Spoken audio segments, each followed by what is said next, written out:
Ayun nga pala mga guys, nasa tricycle ako. Tingnan niyo yung harapan ko.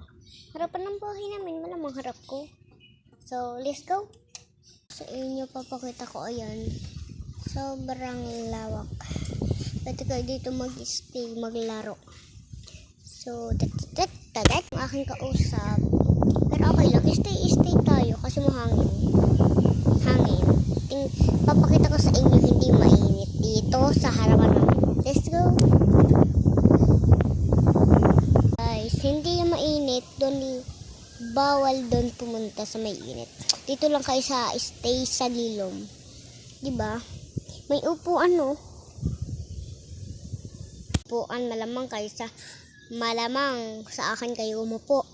Lalo ako nangalay. So, papakita ko sa inyo yung aking binibidyohan. So, bye-bye na